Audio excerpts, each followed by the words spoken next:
2023년 11월 22일 수요일 성녀 체칠리아 동정 순교자 기념일. 체칠리아 성녀는 로마의 귀족 가문 출신으로 어린 시절부터 독실한 신앙인으로 자랐다. 성녀의 생존 연대는 정확하지 않으나 260년 무렵에 순교한 것으로 전해지며 박해 시대 동안 성녀에 대한 공경이 널리 전파되었다고 한다. 체칠리아라는 말은 천상의 백합이라는 뜻으로 배교의 강요를 물리치고 동정으로 순교한 성녀의 삶을 그대로 보여준다. 흔히 비올라나 풍금을 연주하는 모습으로 그려진 체칠리아 성녀는 음악인의 수호 성인으로 공경받고 있다. 제1독서 마카베오기 학원의 말씀입니다. 그 무렵 어떤 7 형제가 어머니와 함께 체포되어 채찍과 가죽끈으로 고초를 당하며 법으로 금지된 돼지고기를 먹으라는 강요를 임금에게서 받은 일이 있었다. 특별히 그 어머니는 오래 기억될 놀라운 사람이었다. 그는 7 아들이 단 하루에 죽어가는 것을 지켜보면서도 주님께 희망을 두고 있었기 때문에 용감하게 견디어냈다. 그는 조상들의 언어로 아들 하나하나를 격려하였다. 고결한 정신으로 가득 찬 그는 여자다운 생각을 남자다운 용기로 북돋우며 그들에게 말하였다. 너희가 어떻게 내 뱃속에 생기게 되었는지 나는 모른다. 너희에게 목숨과 생명을 준 것은 내가 아니며 너희 몸의 각 부분을 제자리에 붙여준 것도 내가 아니다.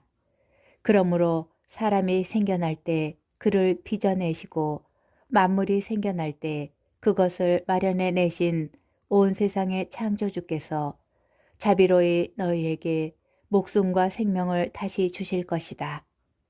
너희가 지금 그분의 법을 위하여 너희 자신을 하찮게 여겼기 때문이다. 안티오코스는 자기가 무시당하였다고 생각하며 그 여자의 말투가 자기를 비난하는 것이 아닌가 하고 의심스러워하였다.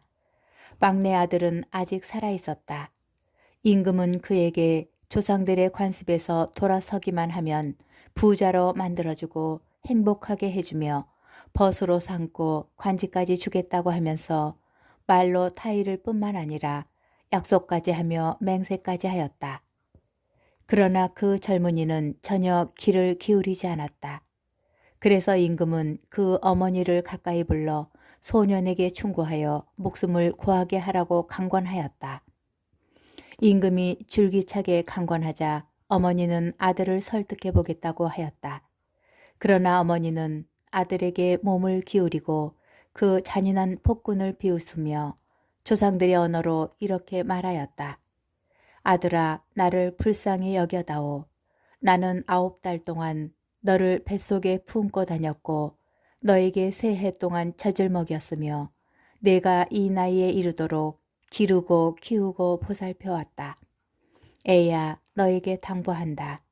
하늘과 땅을 바라보고 그 안에 있는 모든 것을 살펴보아라. 그리고 하느님께서 이미 있는 것에서 그것들을 만들지 않으셨음을 깨달아라. 사람들이 생겨난 것도 마찬가지다. 이 박해자를 두려워하지 말고 형들에게 부끄럽지 않게 죽음을 받아들여라. 그래야 내가 그분의 자비로 내 형들과 함께 너를 다시 맞이하게 될 것이다. 어머니가 말을 마치기도 전에 젊은이가 말하였다. 당신들은 무엇을 기다리는 것이요? 나는 임금의 명령에 복종하지 않겠소. 모세를 통하여 우리 조상들에게 주어진 법에만 순종할 뿐이요. 히브리인들을 거슬러 온갖 불행을 꾸며낸 당신은 결코 하느님의 손에서 벗어나지 못할 것이요. 주님의 말씀입니다. 복음, 루카복음 19장 11절에서 28절의 말씀입니다. 그때 예수님께서는 비유 하나를 말씀하셨다. 예수님께서 예루살렘에 가까이 이르신 데다 사람들이 하느님의 나라가 당장 나타나는 줄로 생각하고 있었기 때문이다. 그리하여 예수님께서 이르셨다. 어떤 귀족이 왕권을 받아오려고 먼 고장으로 떠나게 되었다. 그래서 그는 종 10사람을 불러 10미나를 나누어 주며 내가 올 때까지 벌이를 하여라 하고 그들에게 일렀다. 그런데 그 나라 백성은 그를 미워하고 있었으므로 사절을 뒤따라 보내어 너희는 이 사람이 저희 임금이 되는 것을 바라지 않습니다 하고 말하게 하였다.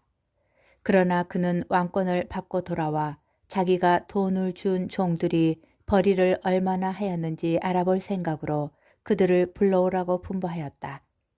첫째 종이 들어와서 주인님, 주인님의 한 미나로 10미나를 벌어들였습니다 하고 말하였다. 그러자 주인이 그에게 일렀다. 잘하였다 착한 종아. 내가 아주 작은 일에 성실하였으니 10고을을 다스리는 권한을 가져라. 그 다음에 둘째 종이 와서 주인님, 주인님의 한 미나로 5미나를 만들었습니다 하고 말하였다.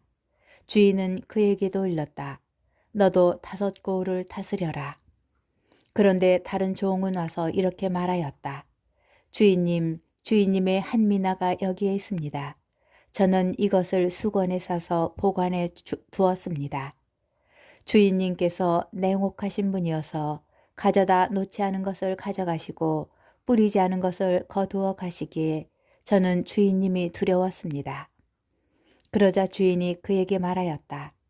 이 악한 종아, 나는 내 입에서 나온 말로 너를 심판한다.